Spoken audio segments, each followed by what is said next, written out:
दोस्तों, अगर आप भी अपनी इनकम टैक्स की रिटर्न को फाइल करने के लिए थर्ड पार्टी सॉफ्टवेयर का यूज़ कर रहे हैं तो आपको बहुत ध्यान रखना है, क्योंकि सॉफ्टवेयर भी गलती कर रहे हैं इनकम टैक्स रिटर्न से रिलेटेड, जिसके बारे में कि हम इस वीडियो में डिस्कशन करेंगे।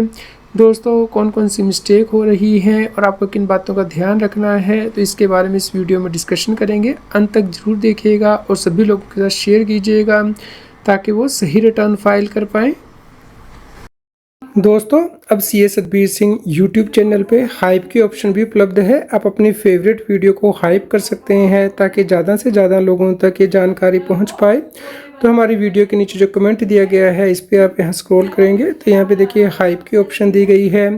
दोस्तों, आपसे गुजारिश है कि सभी लोग हाइप कर दें वीडियो को ताकि ये सभी लोगों तक पहुंच पाए। दोस्तों, बहुत से लोग इनकम टैक्स रिटर्न को फाइल करने के लिए इनकम टैक्स की यूटिलिटी का नहीं बल्कि थर्ड पार्टी सॉफ्टवेयर का यूज़ करते हैं, जिसकी वजह से कि उन्हें एरर आती है और वो गलत रिटर्न फाइल कर देते हैं। इसके बारे में ही डिस्कस करेंगे।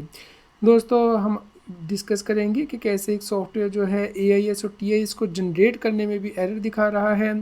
दोस्तों, बहुत से लोग सॉफ्टवेयर का यूज़ करते हैं। सॉफ्टवेयर में नॉर्मली फीचर होता है, जैसे कि आप यहाँ पे देख पा रहे हैं कि AIS और TIS को डाउनलोड करने के लिए सॉफ्टवेयर में फ़ीचर होते हैं। तो टैक्स पेयर जो है इनकम टैक्स की वेबसाइट पे लॉगिन करते ही नहीं है और यहाँ से ही जो AIS और TIS से डाउनलोड कर लेते हैं और उन्हें लगता है कि शायद इन्फॉर्मेशन सही होगी, लेकिन दोस्तों ऐसा नहीं है।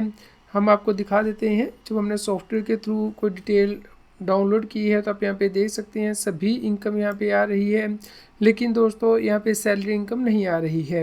तो जब हमने इसके बारे में कंफर्मेशन की और जब इनकम टैक्स के पोर्टल पे जाके देखा तो वहाँ से हमने TIS को डाउनलोड किया।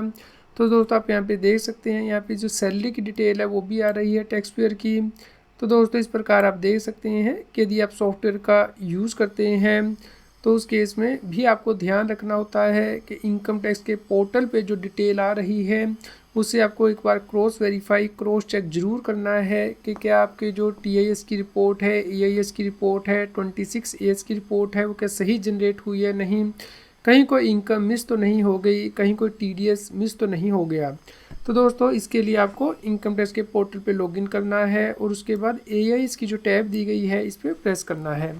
उसके बाद इस प्रकार से स्क्रीन रीडायरेक्ट हो जाएगी। तो यहाँ पे दोस्तों AIS की जो टैब दी गई है इस पर आप प्रेस करेंगे तो उसके बाद आपको इस प्रकार से स्क्रीन दिखाई देगी, जैसे कि आप सामने देख रहे हैं। यहाँ फाइनेंशियल ईयर चूज़ कर सकते हैं। फाइनेंशियल ईयर 24-25 का मतलब है असेसमेंट ईयर 25-26। तो दोस्तों, यहाँ पे आपको TIS पे प्रेस करना है, यानी कि टैक्स पेयर इन्फॉर्मेशन समरी पे। और अगर आप इन्फॉर्मेशन स्टेटमेंट देखना चाहते हैं, यानी कि इसका ही जो डिटेल्ड ब्रेकअप है TIS का देखना चाहते हैं, तो AIS में होता है। तो सबसे पहले आप TIS पे प्रेस करेंगे तो यहाँ पे दोस्तों आप देख पाएंगे कि आपकी कितनी सैलरी इनकम है या जो अदर इनकम है वो रिपोर्ट हुई है इनकम टैक्स डिपार्टमेंट को।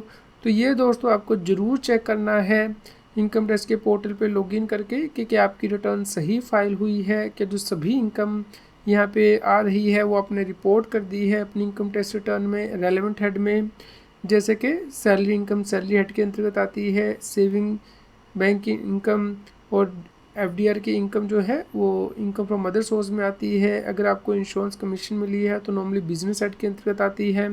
अगर आपने ऑनलाइन गेम की इनकम है तो इनकम फ्रॉम अदर सोर्स में स्पेशल शेड्यूल में दिखानी होती है।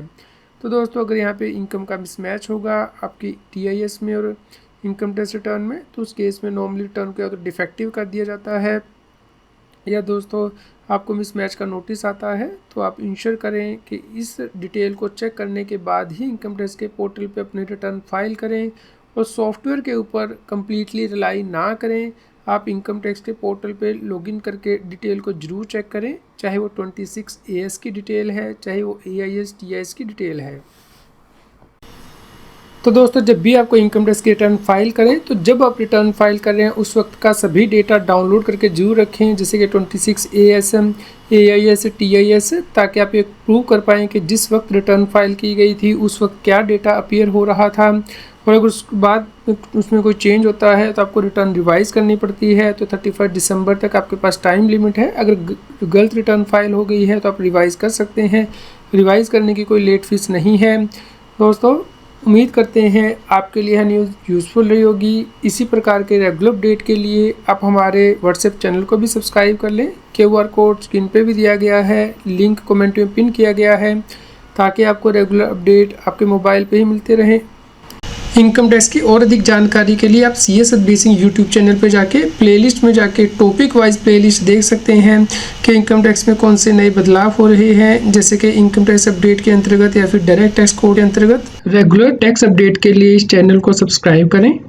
आप हमें Telegram app CS Satbir Singh टैक्सिल पर ज्वाइन कर सकते हैं, ताकि आप GST और इनकम टैक्स के रेगुलर अपडेट अपने मोबाइल पर ही प्राप्त कर सकें।